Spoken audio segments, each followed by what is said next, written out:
Yeah, I can do an intro. Yes, I can. Are you sure? Yes. Okay. It sounds like, almost sounded like the Bob the Builder.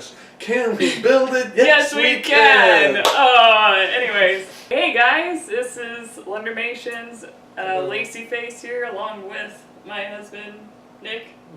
Nick More 911 on Yes, YouTube. and then my buddy Troy. I don't have a YouTube channel. Yes, Yes, you do. Okay, Supernaturally okay. speaking. I have supernaturally speaking, but I still don't to this day know if we're still doing that or not. Yeah, that's okay. I wasn't gonna go there, but since you did, we just got to. No, I'll go there. Oh no! I still don't know. It's in what is it? What are they using football? Oh, the rebuilding phase. It's in the rebuilding phase. I did a speed drawing of his character. We're going to talk about his character along with like the campaign setting, the whole story. So, yeah. Alright. Awesome. So, just as a preface, we do play Dungeons and Dragons. I've been playing for a while. Lacey started playing shortly after we met, and Troy's been playing even longer than me. Yeah, I think I'm actually. What am I? 33. I'm actually clocking in probably close to 16, 17 years. I'm at about 11 right now. I'm at a measly 6 years. So, That's not yeah. That's nothing. That's nothing to sneeze at, though. Yeah. That's nothing to sneeze at, though. I took over as the DM for our kind of ever-changing dynamic group of people who play. We're playing a 3.5 game right now. So we're doing a big one called The Masks of Destiny. I don't have the author's name handy, but that's a pre-written one. That's a big campaign, starts level 3, so to get them ready for that, I ran a module called The Sunless Citadel, which was written for 3.5 Dungeons and Dragons. So for those of you who are familiar with it, cool. If not, it's, we're not going to talk about like the ins and outs of D&D. That's a whole other video in and of itself. Yeah. No, don't go there. The current party at the time that they're doing the Sunless Citadel is Ronar Redbeard, the Dwarven Barbarian, which is played by my buddy Johan. His girlfriend Missy plays Kytrus, who has a much longer name but doesn't give it out yet. Kytrus, the Elven Rogue. Then we had Grrylnik the Goblin Rogue, Grrylnik Bone Chewer. Cirrus the Half Elf is played by her cousin Rainey, and then the human cleric is her brother Lucas. Jace Esbjorn, the human cleric of Pelor, and she's playing a halfling ranger named Tanta. Yes, the Tanta Boppin. Yes. And I have a little puppy dog. Not a little puppy. No, he's not little anymore. He was little. Yeah. I had him since he was like a month old. He could fit in what my pack. and let's specify. Here's what she calls a little puppy. What breed is it? It's a Rottweiler. Yes. Yeah. Because those are small. No, but he's adorable and I love him. So that's our party lineup: Ronar, Kytrus, Cirrus, Jace, Grrylnik, and Tanta. Yes. But the Sunless Citadel sends the party searching for another adventuring party who went into this. It was like a dragon cult. Used to have this castle, and it's since sunken into the ground. And now there are various denizens of creatures who are fighting for control of it. The main two are there's an army of goblins and an army of kobolds of about 40-50 people each going at war. And when I was gathering people for the campaign, I invited Troy in so we could have some experienced players. What did you opt for first? I know you wanted to play rogue, and you're going for like a gnome. Initially it was going to be a halfling.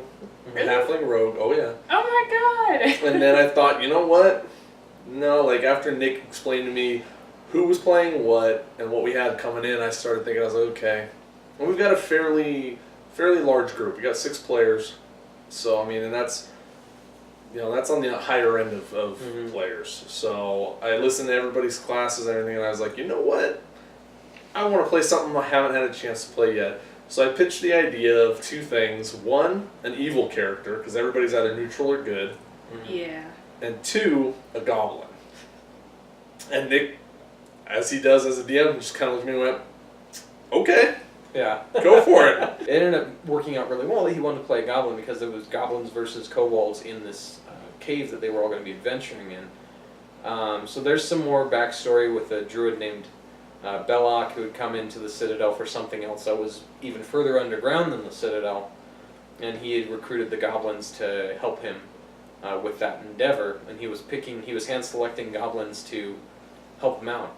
And Grrylnik, his character, the Goblin Rogue, wanted to be a part of that and for the 12 years that Belloc was there, was not picked and began to get frustrated and stuff. So that kind of leads into his Which is backstory. bullshit. He was smarter than the rest of them. By far the smartest goblin in that damn citadel. What was his Obviously. intel? 14, which is 4 points above average. Above average for a human. For a human, yeah. Yeah, let alone for a goblin. Goblins are like down to like 7 or 8. If that. So when he was not picked, he was exiled by his clan after kind of, voicing his concerns as goblins do. Yeah, voicing. Yeah. Uh-huh. Yeah, I'm suggestion like card. killing everything. Yeah.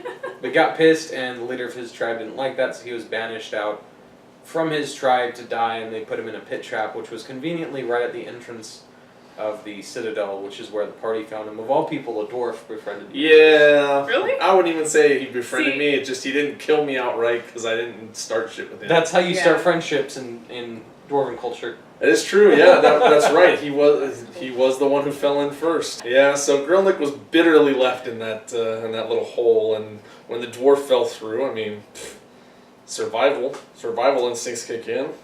Better befriend him if I want to get out of here. I'm kind of small. I think even he was 2'9".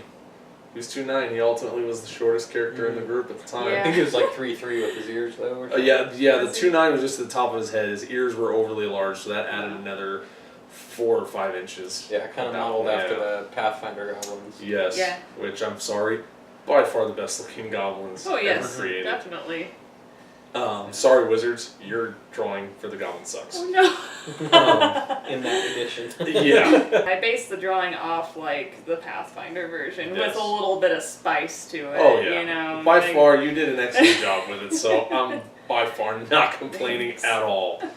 But yeah, so he was able to at least befriend the dwarf long enough to not get killed, and then the fact that he knew the citadel allowed him to kind of join up with the group.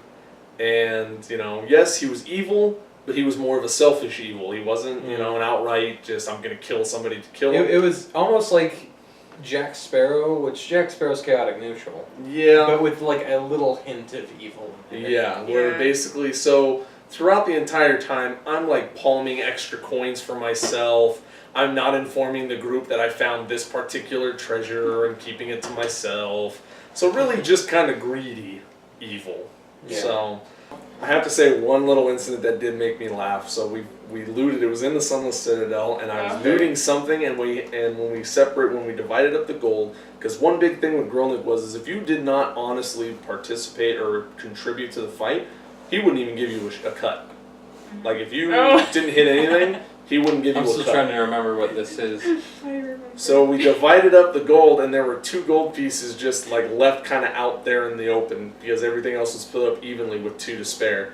So I went to go sleight of hand and palm them both for myself. Kytra saw me do it, Yes. comes over and looks at me and goes, "Really? Really?" So I slipped her one of those extra Yeah. coins to her and said, "You didn't see anything." And she kind of went, "Okay." But when I did that exchange, I didn't sleight of hand well enough. She saw me and comes over and goes, Hey. "Hey, what's Yeah. this?" So I gave her the other one and said, "Go away, you didn't see anything." So ultimately, I got asked out because they saw me trying to take these 2 pieces of gold, and I had to give it away to get him to be quiet about it. Hey. So his main weapon was a bow, and I'll tell you right now, his shot was either dead on, perfect, or way the fuck off. There was no fired. yeah, there was no in between with him. But he survived goblin culture that long, so But the one thing he was that nobody could ever, unless he really, really, really screwed up, nobody could ever find him because he could just ghost in a heartbeat. At any point, anytime he didn't want you to see him, you didn't see him. And if you did, and 9 times out of 10, if you did see him, it was probably the last thing you saw. Oh yes. My hide and Moose Island was so good, I was hiding under a lantern being held by our cleric. Yeah, it What? was a natural. Yeah. I wasn't there I was literally yet. like holding the underside of his lantern as he just kind of walked around, and no kobold saw me the entire time. And the next game, and then of course, I'm not there. Now, mind you, kobolds and goblins don't get along. What do these guys do while I'm gone? they decide they're going to take a freaking kobold as a guide. Oh, So I come back the next game. Grrylnik decides, no. We're far enough away from the kobold group. Let me handle this. So I slit his throat. Not even gonna sugarcoat it. And I did it with a big old grin, just kind of. And it was great because by the time that Oh, happened, shit. even though it was only like a few hours in game time, it was a few sessions of gameplay. It was like, short sessions. So there was an established trust between you and the party. They trusted you mostly. Mostly, yeah. So when they actually turned the light and they saw Meepo bleeding from his throat and you standing there grinning, they didn't get mad or kill you. It was just kind of, dude, come on. And then they went back to what they were doing. Yeah, but then I think it added to it the fact that I freaking I took the top of it. I took his skull cap portion and started wearing his head like a hat. I think that is where the group kind of started thinking. Well, now he's the only guy we got. So. Yeah. But Grrylnik was pretty bitter about his tribe turning on him like that and basically shunning him for obviously being better than them. And so he went with them on a rampage and basically killed him. So he ultimately ended up being the last of the Bone Chewer clan. So then we find a particular storeroom with a caged gnome in it. Oh no, it's Erky! Erky. Timbers. And Erky unfortunately, Timbers. I was about ready to kill him because we hate gnomes too. I was getting ready to kill the little bastard, and what happens? My rogue conscience, creatures, another player in the group decides to come in and, no, let's not kill him. Erky was interesting because he was, Meepo was an NPC, but he got killed, so that doesn't matter. Oh yeah, Meepo was the kobold, sorry. Yeah. Jesus. So we ultimately ended up getting to the leader of the clan. We ran into Dern, the hobgoblin leader. So of course he's standing there. I remember this fight too. Oh no! First, let's cut back a little bit. We hit one point where there was a little defensive wall that my dumbass brethren decided to set up and filled this room with caltrops. Oh. So every time I play a rogue, I have so much random shit. That's how you play Because rogue. that's how you play a rogue. You have because anything. So I'm sitting there. I remember initially I was like, okay, I know what I'm going to do. So I'm explaining to Nick. I'm like, okay, I'm going to take out the fishing hooks and the fishing line that I have. I'm going to attach them to my to my bedroll, and I'm going to sneak it over to the wall, lay it there, go back, and then pull it over. That way it pulls a bunch of the caltrops out of the way, so the dwarf can charge without any problems. And you got there and set it all up just I fine. started coming back, but then I think somebody was I think Kytrus tried to come through the door, or watch or something, and she got spotted, so I had to bolt for the door. Oh, Yeah. wow. And then there was a moment of confusion as these two goblins that were posted there looked over the wall and went, "Is that Grrylnik?" Oh yeah. And then I started yelling obscenities at him, giving him random like office building names like, "Damn it, Bill! I'm gonna kill you for what you did!" So yeah, they all had random names: Bill, Eugene, James, random crap like that. So Yeah. I made sure they knew I was the one killing them all. So fast forward again to Dern, and he had a little freaking cleric healer female. So what did I do? I did what I do best. I hid. I moved along the outside, and I think I one-shotted the cleric because I critted on her. Really? Yeah. I think so, yeah. Times 3 on a longbow. Yeah. Or a short bow. No, it was a longbow for a small character. Okay, so short. So dropped her in one shot. Everybody started panicking. So then at that point, I yelled for Ronar to run in there. The dwarf. It's like, deal with this. Started fighting, and I think again I got into a sneak attack position, and I dropped Dern as well. Yeah. From behind. And then the truest moment of all, I ascended to my rightful place as the king. I took his crown and I wore it with pride. yeah, interesting take on a character. My first time having an evil character in the party at all, let alone DMing for one. And that wasn't even the worst thing I've done, I think. Oh, not at all. No. No, that was the first of God. many things to come. We get down, ultimately we kill a few more things, we move on, and we get down to the bottom where the druid is. Oh yeah, the druid. Mm-hmm. Yeah. So Belloc had showed up in this place to harvest fruit from this tree.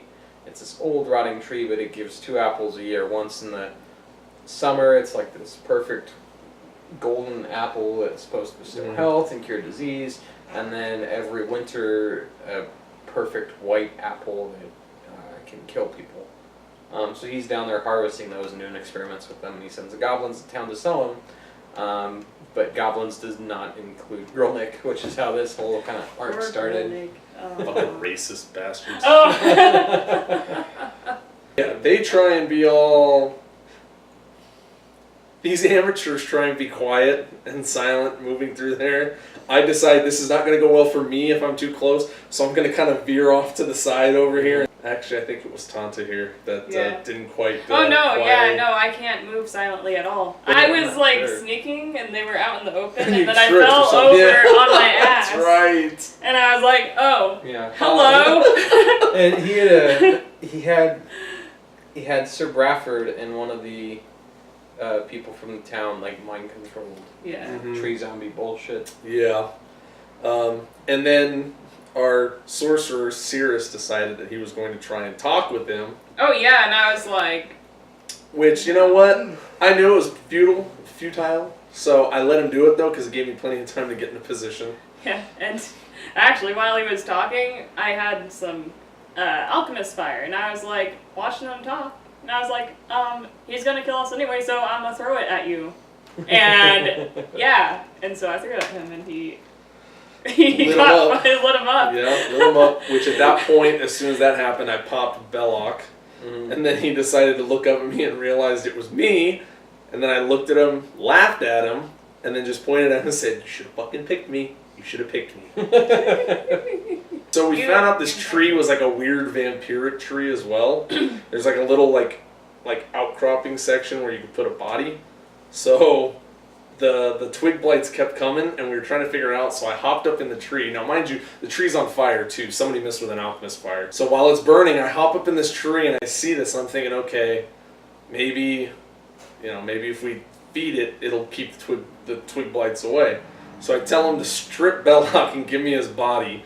So I end up shoving him up into the tree, and I'm sitting there, and then I'm like, nothing happens. So I'm like, maybe it requires a sacrifice. I was like, "Hey, Erky, get up here."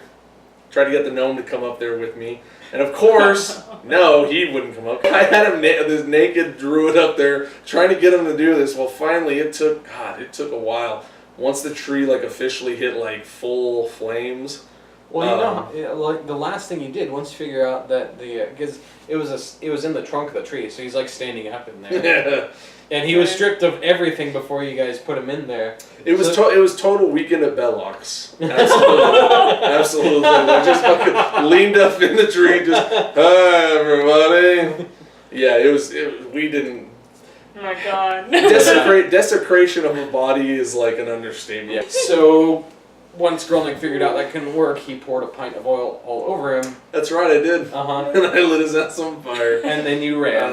Yeah. Oh, absolutely. So absolutely. you simultaneously put Belloc in a coffin and turned the coffin into his funeral pyre. Hell yeah.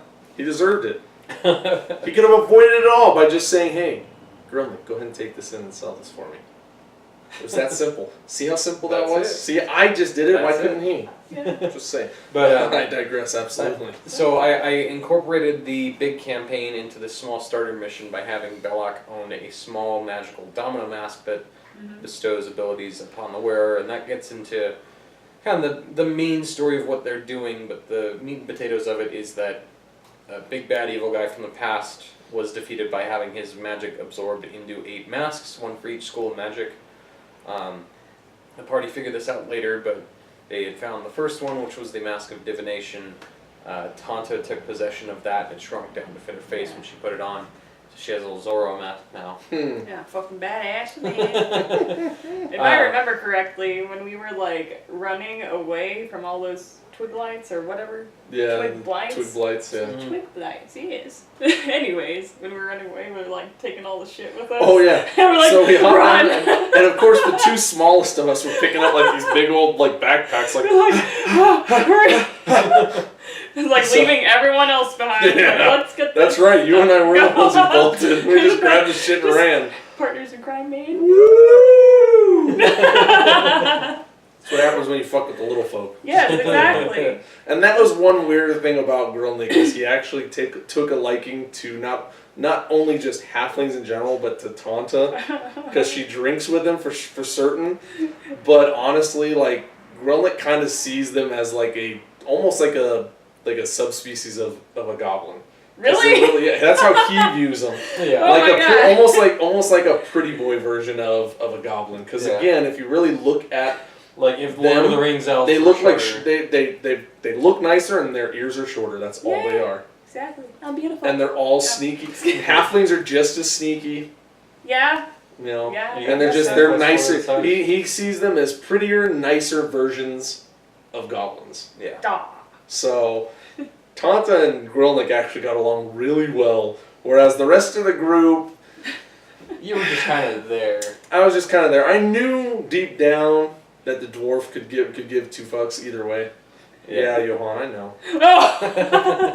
Oh. Excellent roleplay on the party. I have to commend my entire group, since most of you will be watching this, on how well you guys roleplay and said, oh, there's a goblin, it's cool. It's like it all made sense with the story of each individual character. The only one that ran a true, serious problem of crossing Grrylnik a little too much was Cirrus. Okay. Just because he decided to try and use a rope as a leash Oh, that was for me, and that didn't go well. Yeah. And then Kytrus, the other rogue, decided to try and play Grrylnik's fucking conscience. So anytime I wanted to do certain things, she'd be like, no, don't do that. And he'd have to sit there and kind of bite his tongue like, all right, fine. You guys made your way out of there. Mm-hmm. Yeah. Made your way back to the town. Where you guys talked to the merchant Krell about her 2 kids being dead, and she was sad. And Oh yeah, I wasn't there for that. I didn't want to go into that. We went awkward drinking. Moment. Yes, we went We went drinking. drinking. Woo! Drinking, yeah. Yeah, we went drinking. Not to mention, it just kind of went down that road where it's like, I don't think a goblin coming to give his condolences would go over the way everybody would hope. Grrylnik emerged a different goblin than how he started, because he was found in the pit right in front of the citadel once you guys climbed down the Spent most of his life The underground with very little exposure to the outside, so as soon as he got out, it was on. He was licking everything, trying to figure out what it was. Yeah. He was afraid of the sky and the moon. Oh yeah, the sky sky scared him because he thought he was gonna fall into it. The stars scared him because he thought they were spiders looking at him. Yeah. Giant spiders. Yeah, he didn't take well to that at all. Oh, Yeah. man. But I will say that you rode out very triumphantly, because by the time you guys had left, Ronar had killed one of the bugbears, and he had like this cool like antler headpiece thing and this big fur cloak, and he comes climbing on the rope out of the citadel that you guys had left there. That's right. And you were riding on his back like this, like just kind of. Yes, I was. Just. And you had your crown on. Yeah, you had your banner as a scarf, like Casa Ackerman, and then you had your crown your thorn. scarf. Right. Oh my god. Right. Yeah. Also, the scarf. That's. That's the old banner. Yeah. That's my clan's banner. I'm the last of my clan. The Bone Chewers. That's right. It is the sigil is a grinning goblin smile with 3 bones sticking out. Yeah, and you'll see it in the speed drawing just a little bit, but when he puts it on, it's basically It the basically same looks thing. like his mouth. like a straight motorcycle mask. Like you pull it up. Oh yeah, it's just right up over there. And the best part is if he ever does pull it down, the only difference is he may or may not have bones in his teeth. Other than that, it's the same grin. Yeah. You went from there to Landover, and you were in the solarium with Jace and his speech. Oh no, Ellen! I hid as soon as we went in there because again, not only I'm a walking shadow, but I didn't know what to expect and how people would react because I do realize I am a goblin and my royal lineage is hard for people to grasp sometimes. I get it. So we go in there and I've never seen a cathedral or a church of any kind. So and it was of course Jace, our cleric, his church, and I see a young woman praying. I don't know what praying is. I think she's looking for something on the floor. I think it might be money. So I decided to go over there and look, and sure enough, she's praying, and I'm looking at her, and all of a sudden she opens her eyes and freaks. So what do? I sit there looking confused, like, what the hell? What are you looking for? And then I got asked to step out of the church, so Yeah. I left and I went to the left bar with- again. Oh no, we went No, to you look went to the at... general store. Yeah, for the look Oh, the look long, yes. Yeah, you and I went over there. That's right. So we Yeah. went looking. We It's went really looking for an life-goal. item he's always wanted. In the player's guide, it's called a spyglass. He called it a look long, and I was trying to find myself one.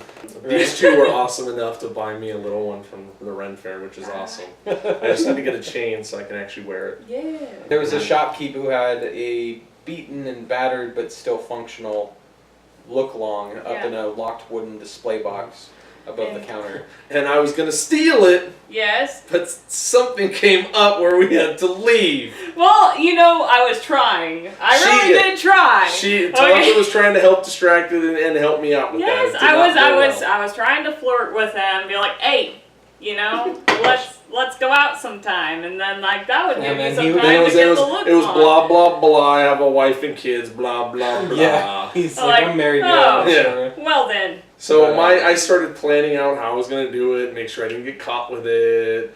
But then I realized we would have to come back here with what we were about to do. We'd have to go and then come back. So I was like, okay, maybe I should wait until then, because it would be dumb to steal it now and then return later and him go, hey, that looks familiar. After returning to Landover and meeting at the Solarium and stuff, because part of the original mission was Jace was looking for Sir Bradford, which was a missing paladin from basically one of his Mentors. yeah, well, not even a mentor, just like a Colleague? He was the asshole valedictorian Of of his clerical order, except he was a paladin. The reason Jace was there specifically was to go try and find Sir Bradford in the Citadel, so he kind of started that group of adventurers. He wasn't necessarily leading it, but he was the one who helped form it. So you guys reported into his church, and then eventually got sent to investigate something else that the church was doing, which started the Boger adventure. Fucking ogres. all the bogers. Bug I- ogres. I love my character. Freaking loves giants. Bogers are freaking weird though. Yeah. Oh no. Yeah. And in that one, you guys went into this cave, and it was these, there were some ogres in the nearby cave, and they were, for the most part, leaving the nearby town of Elton alone. But then they started, like, raid it and, Yeah. you know, pick on people again and stuff. And when you guys went to go investigate the cave, you guys found that these ogres had been experimented on. So we were going through, and that was the first time I almost died. It's because that trap, and I had died. Oh, I yeah! It was I almost died because I fucking saved Kytrus from getting caught in that damn. Yeah. it was so- funny because you had just finished telling me, like, either that day or the day before, like, you don't need to take it easy, especially Yeah. with me. Just let the game happen how it's going to happen. Exactly. Let the dice fall where they may. Yes. Yeah. Absolutely. I 'cause said, that's all right, that's roll the- reflex save. And then And I think I just missed it. Like, just missed like it. one. Yeah. And Oh. so what happened was the trap was this big slab of like concrete from the ceiling. Mm-hmm. Fell down right on top of you, almost like Put me squishy like a down bug. native It almost Yeah. killed me. It almost killed me in one shot. Yeah. And Yeah. the group had to try and lift it off me, and surprisingly, they pulled it off. Like, I didn't think they were going to be able to, Yeah. and they did. So yeah, we ended up clearing most of that place out, and then I took a few fangs for trophies, and then started attaching them to my crown. I think, weren't you trying to turn one into, like, a drinking horn or something? Yes, I was getting ready to turn one into a drinking horn. And then we started making our way up the mountain. And Chalaris, which was an NPC wizard kind of helping you guys through this mask quest, explained to you what he knew and sent you after the next one. Yeah. And the mask that you had was pointing up nearby, Yeah. up a nearby mountain. Yeah, my mask tells me like where I should go, I guess, so I follow it. Mhm. Yeah. Yeah. Once a day, it's a variant locate object spell that'll point towards the nearest mask, the other one of the 8.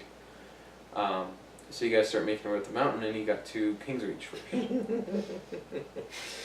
So we walk into the bar, Oh no. And you there's- see what happened was... What happened was, this guy decided to start harassing the barmaid. Well, these 6 men that were, you know, filling up on the barmaid and stuff were henchmen for one of the antagonists, who is also after the mask, which not a whole lot of people even know about him. so now to have someone else who's actually chasing them and has the resources as a baron to, deploy men and invest gold and whatever to get them. And I didn't make the first move. The dwarf did. Yeah. The dwarf decided to walk up and tell him, "Hey, why don't you keep your hands to yourself, buddy? We won't have a problem." In a very thick and loud Scottish accent, as Johan does. Oh yeah. The guy basically told him to piss off, and that's when the fight ensued. It was punches until Sirius cast a spell. Yeah. Yeah. It was it was your typical bar fight until our sorcerer decided, "Hey, I'm gonna cast a spell." So in the end, we ended up. I think there was what, 6 of them? Yeah, 5 and then their five captain. and then their captain. One of the guys was actually killed. The others were just unconscious. Yeah. I paid off the barkeep to loan me a large room that they had off to the side and to not bother us. Yeah.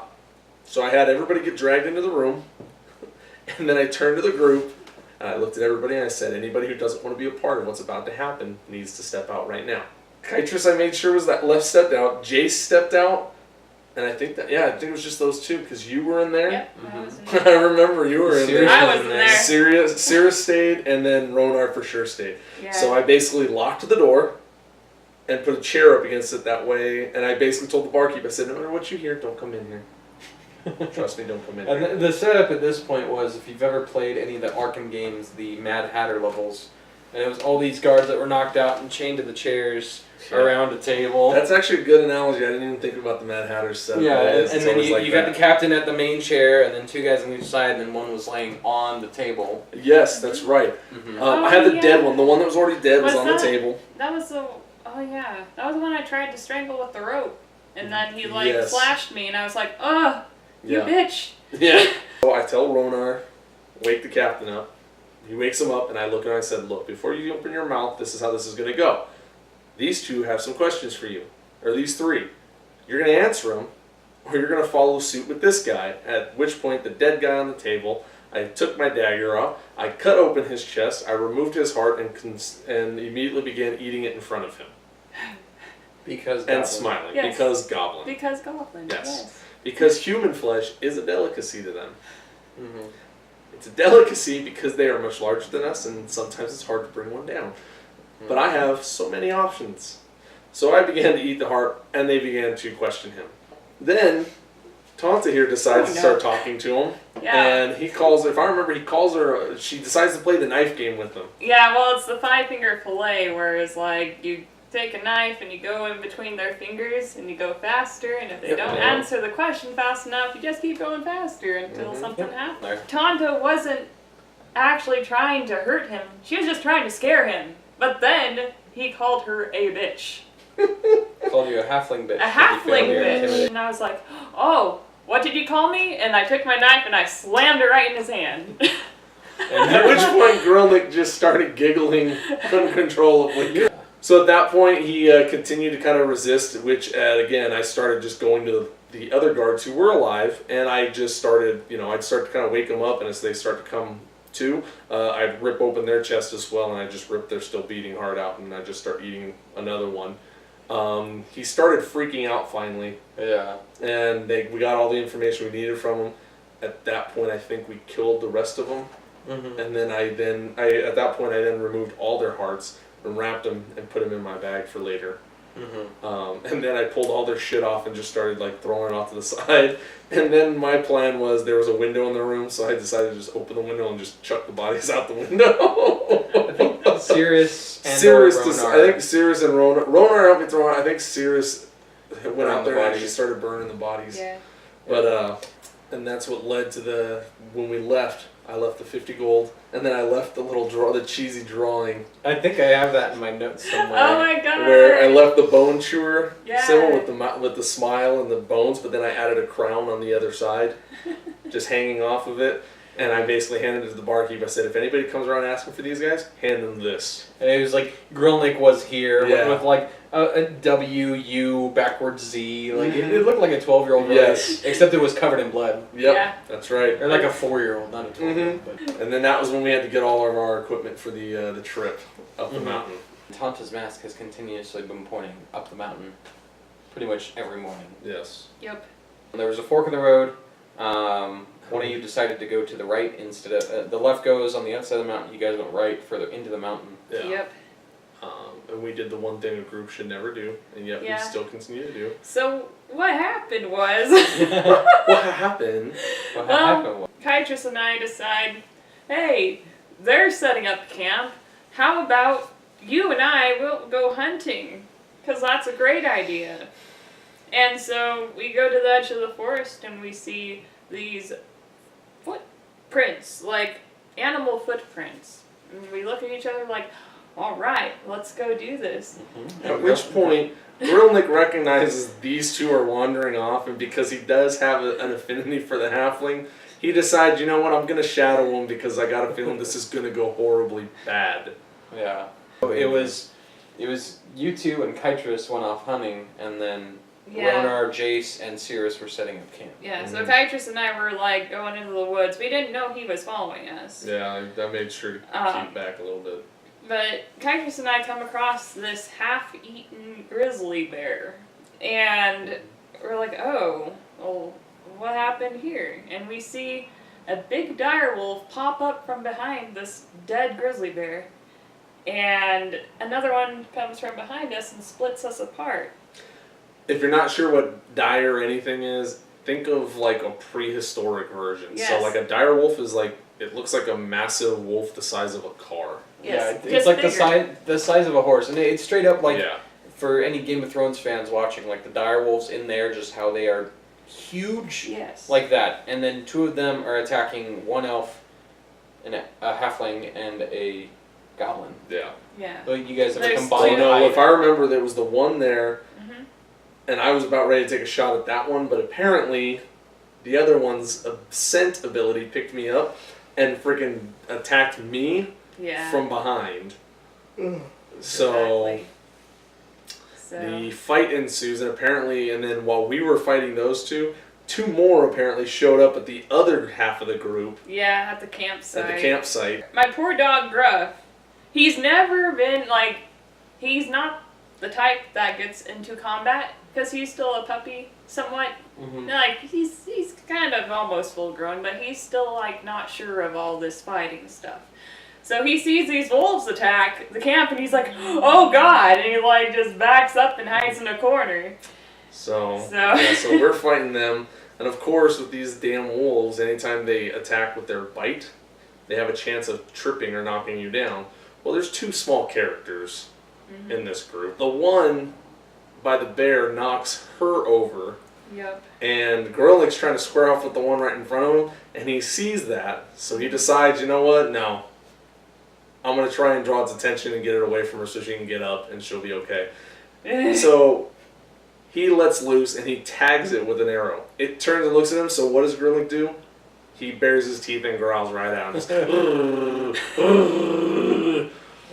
And that definitely got his attention. We haven't heard Grrylnik's laugh yet either.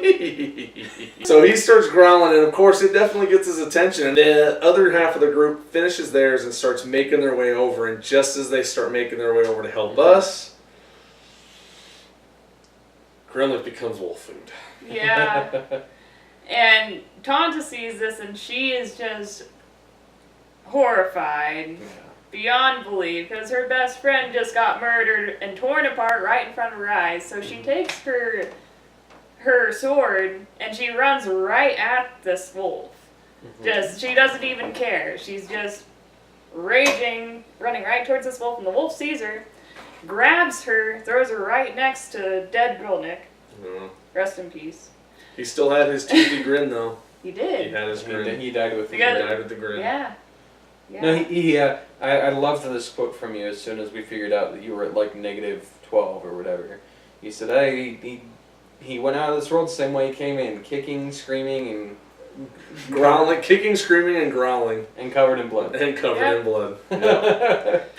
Yeah. Goblin child care is very aggressive. Yep. Survival of the fittest. And all these other players were trying to get from where they were to where where the two girls were with Grrylnik getting their asses kicked by these wolves. But that's also when Gruff decided he was going to start being a little more aggressive in fights too. Exactly. Well, like you said, everyone came back from the camp and saw what was going on with us. And my dog, Gruff, sees me pinned down by this wolf, about to be torn apart as well. And if the wolf got that attack off, you would have died. I would have died.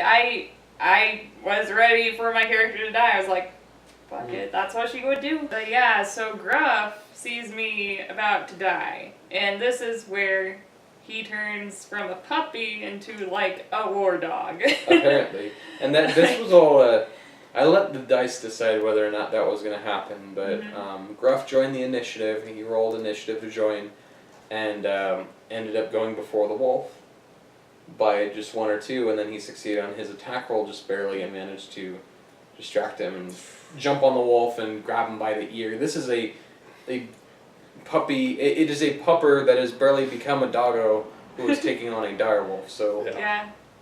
So. But he managed to succeed on the attack and get the wolf off of you because the dice said so, I guess.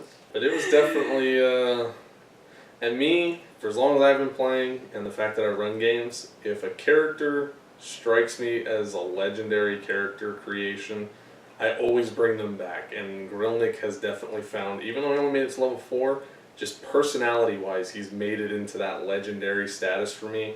So for future games, he will be making appearances. He will live on in that aspect. So it was a that was an interesting DMing experience too for me, to have to narrate his death and the somber feelings that all the players had, and they eventually triumphed over the wolves. At one point, Gruff was picked up by a wolf in its mouth. Yeah. Bit pretty hard and then thrown against a tree with him. We thought he was dead. My poor dog almost died too. Yeah, but Tanta was so stricken with grief over Grrylnik that she almost didn't realize it, and Jace ended up taking care of him. Yeah. Brought Gruff back, but it was a full half hour to hour afterwards that we were just narrating everyone's thoughts on the death and then the funeral. It was somber. Yeah. Arguing over how his body would be seen to amongst the party. Oh yeah. They weren't sure whether to burn him or bury him this way or what they were supposed to do. The final call was shallow grave, face down, so I didn't have to stare at the sky. Yeah, because he was scared of the sky. Yeah. That was the agreement. Yeah. Yep. And and it's funny, as long as I've been playing, what makes a character memorable or legendary is never what level they got to, what classes they took, what their stats are. It's how you play them. It's the personality you give them. But he was, in the end, despite anything, I know for a fact he was entertaining for everybody. And he kept things interesting. He kept characters from getting too caught up and just getting too focused, and remembering that part of it is not everybody is going to be that just dead set on, he helped keep the players out of that mindset of, we're playing a game, so we have to follow this route. I feel he kind of helped. Yeah, he kind of helped them remember, hey, we can do other shit too. We'll get to it. Don't worry. Into the role playing stuff. I've been playing casually for the last about 11 to 12 years, but Grrylnik was definitely up there as far as creativity goes for a character, and to enjoy all that, to go from level 1 to he was level 4 when he died. Yeah. Just in those few levels in less than a year of playing to come that far with a character was definitely an accomplishment. Yeah. It is, and like I said, it's never about the levels you gain for these characters. It's what you do with them, and like Grrylnik has always been, like I said, I've got so many characters that I've either built or have yet to build that just, I want them to have that personality. And something I mentioned was, the important part for me is character development. That's why I like the Hero Builder's Guidebook. It's, it's so much more fun, in my opinion, to have these original characters, even if they're based off something, to breathe life into them, to act like them, to use the accents like Johan does with Ronar, to do weird shit like eat hearts. That's what, I think it's the most important thing about D&D. It's not about the fighting. It's not about the leveling up. It's about the characters. It's an RPG, and what does an RPG stand for? It's role-playing game. Yes. And And a lot of people lose that because they feel it's boring, and it's like, look, if dialogue is boring to you, make it interesting. yeah. What, you built this character. You're the one who gave it a personality and breathed life into Yeah. it. I It tell doesn't people, take much yeah, to do when that. people ask, like, how do you do it? It's like, look, it's as simple as this. The Dungeon Master is an author. He's writing a story. You are the characters in his story. Mm-hmm. What are you going to do? Yeah. What kind of character do you want to be? Eating hard is a simple thing, right? Oh, yes. Very Simple things that, And even if, It's and the if, simple and if, things and if in that, life. and if that's not simple enough for some of you, the obsession of having to have a look long. yeah. Oh, no. And he I never, will. he never got one. I He never got will. one, but Yes. I know she will get one I eventually. will avenge your death, and I The, will get the look long. I promise. But The, even then, another simple thing, the crown. Yes. Oh, yeah. Something was so simple. Yes, I'm going to take this because I've killed you, so now I am king.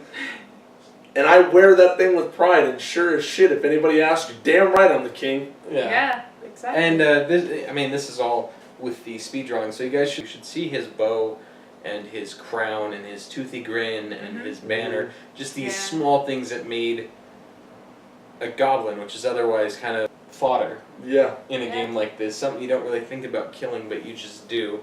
To breathe life into this character and give him personality. And now it's a character that we're going to remember for a long time. Yeah. Oh. And that's what it is. It's what the game is about, is building So, these things that are just memories. We It's like talk these about it little like things, we were yeah. there, and that's Exactly. the joy of D&D. It is, because you may not always make a character like that, but you will, if you play long enough, you will have some. Like, I've played long enough that I have a ton of them, but only, like I said, even then, even with that, my list of legends is still not necessarily massive, but I've got a few of them on there just a that few. make appearances in other games that I run because they're just so. I built them just in such a way and gave them such a personality that I couldn't let them go. Yeah. Yeah. And even some of them, I had to officially retire because it was just one of those things where it's like, even for personality's sake, these guys should not ever show up in a game ever again. And I seriously thought about, because there's some good characters that we come up with, and I was thinking about maybe doing a comic someday. We'll see, but I think you that's should. The weird- actually, like the last scene with the wolf fight, I did do an animatic of, so we'll see if I actually finish I think it. you should put like a little 10-15 second preview of it at the end of this video. Yeah, Just yeah. sketch it out. You know what? I might do a preview. You know what? I'll do a little preview of the animatic at the end of the video. Just so you guys can get a little sneak peek. And, It's gonna take a while to do. Don't think I'm gonna get this done in a week. No. It's No. multiple. Yeah, it's gonna have multiple scenes. It's gonna take a few months. Yeah. After that session where Grrylnik died, Lacey was very inspired. I and was inspired. She was actually on the computer every night until about 2 in the morning, 2 or 3 in the morning, and then up early to draw some more. And she did this animatic in 2 weeks, just like the first half of it, and presented it to the group as a surprise the following session 2 weeks later. Very well done. Really? We Very actually have a reaction video. I for have that a reaction Yeah. video too. I could probably put that together. Too. Yeah. See? It's not done yet, but it Not was a done. solid 2 or 3 minutes of rough animation. Yeah. Yeah. But rough animation or not, you still got what was going on, and it was still really well done. Oh, And shucks. the video like this one is a tribute to Grrylnik, and it'll kind of capture his personality. I will say she did an excellent job catching getting his smirk in his pictures. And actually, I don't think I showed you the final. You didn't. I did not show you, You the did final not. one. So So I'm going to show you. So here he is. Oh, so awesome. So I got all the details in there. Got his eyes. You see a Good building. God. You can even see the Great. pores in his skin. I know, that's awesome. you got his crown. Yeah, I got the crown. And just like all the. I used a certain brush that was just like a graphite kind of texture, so you could get like the dirt and all the little details in there. But yeah, I was like, Lacey, that looks amazing. That is awesome. Thanks. I had so much fun drawing it. You know, people think, oh, you're an artist. Oh, you draw like, you know, pretty things, like, you know, nice things. No, I draw fucking monsters. I love them to death. That's like my favorite thing to draw. That is amazing. Thank you very much. Thank you. I'm glad you liked it. I think part of the absolutely. I think the to-do list, which, you know, with our schedules is kind of hard to traverse sometimes, but we eventually want to have, you know, drawings like that of every character in the party as time allows.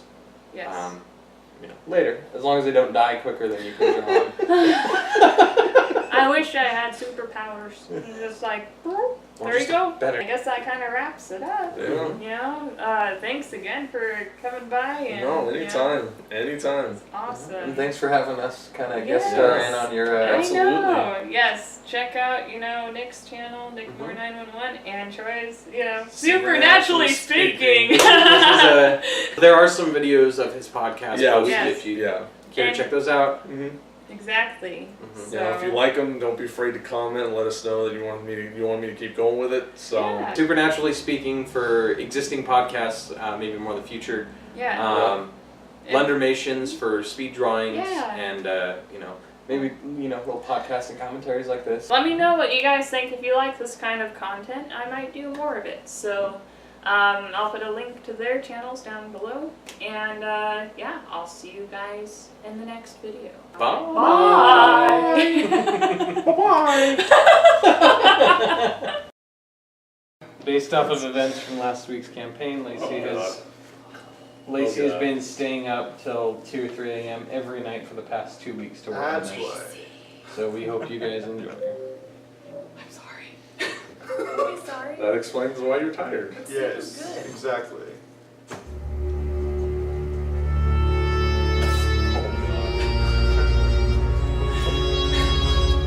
Couldn't look more evil. I like it.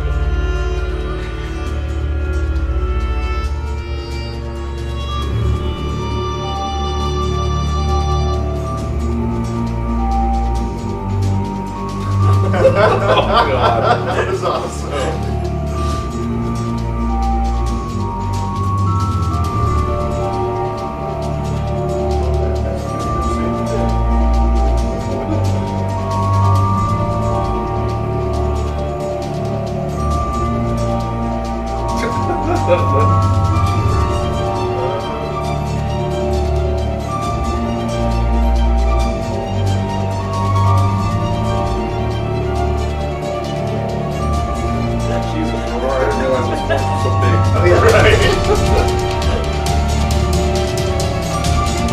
Clear it down, clear it down!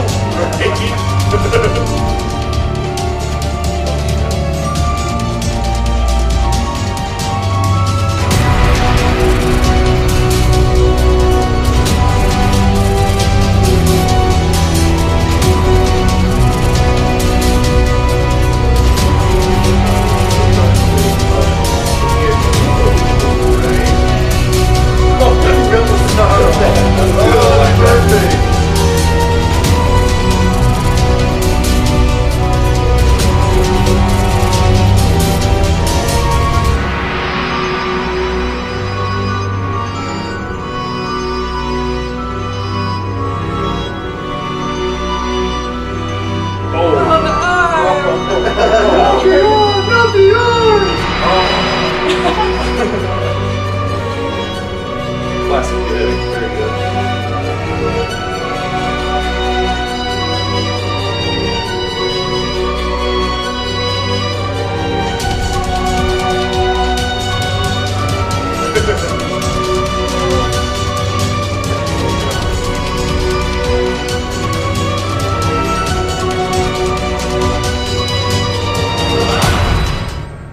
Oh, that was cool. Oh, man. Yeah. Nice job. I'm That was amazing. That That was great. Let's watch it again. Thanks.